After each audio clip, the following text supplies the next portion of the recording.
All right, when you first open the app, it should look like this. You have your color wheel, which you don't need to play with this unless you're getting really custom with colors and creating your own effects. Mostly, you're going to be hanging out with schedules, the peak button, and presets, okay? So I'm going to turn this on, and then it's going to, when I have this peak button on, it's going to show me what I have going on. I can turn that brightness up. I can turn that brightness down. And in the app, it's not the greatest example. It helps, gives you a peek of what's happening. But if I were to go outside at night, you'd find that this is actually surprisingly brighter than it seems. Right now it looks like there's nothing on, but you'd be surprised with what you'll see with even just a low amount of brightness at night. So I'm going to go here to schedules, and we can create an evening and a morning schedule. This is what I recommend to do if you want to prioritize extending the life of your lights. If you want to get 30 or 40 years out of it, this is what you're going to want to do, is create these schedules that turn on at sunset, turn off when you go to bed, and turn on in the morning, and then turn off before sunrise. And you might even have this off even if you don't really care to have them on in the morning, then you might as well just leave them off, especially because in the summer, the sun rises at like 5:30, 5:45, and if you're not getting up that early anyway, then you might as well just leave them off. It's the winter time that this becomes more important, that you might want these on in the morning because, with the angle of the sun, the cloud coverage, and the late mornings, these could be visible until 8:39 when you leave for work. So that's when that morning really becomes more handy.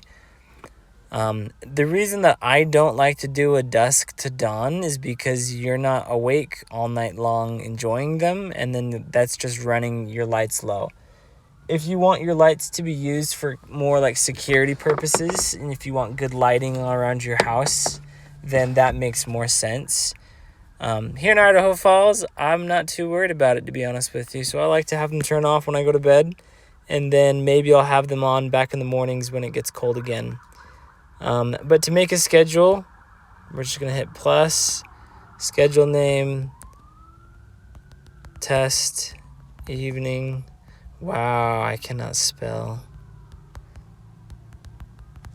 There we go. Choose the days you want it to run on. If you want it to be only, Monday, Wednesday, Friday, you could do that. Otherwise, you want them all highlighted to be all the days of the week. If you want them to run between certain days, you can choose that as well. Hit next. Hit start time. Again, you could have them start at a certain time of day. I'm going to do it at sunset. And then when it gets to be winter, I'm going to have these turn on 1 hour before sunset. And then I'm going to have these turn off at 10:30. That's usually when we turn in. And then I'm going to hit next. Start time.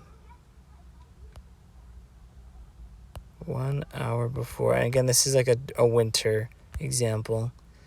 And then we choose the preset. You could go to location where you have them already saved. I'm going to choose 50% accent lighting for now. And then controller, that you have to choose one controller at least. And then hit save. And now I've got a test evening schedule. Now I'm going to just go ahead and delete that because that was just a test. And then we have presets. When you get a preset in here that you like let's dig through Halloween. We've got a lot in here. You're going to play with these. You're going to find the one you like. You're going to go back, tap into location, and then you're going to hit the star plus button right there. And then you can name it. And it looks like we've already got some here named as already. When you name it, it's going to save the brightness that you had it set to.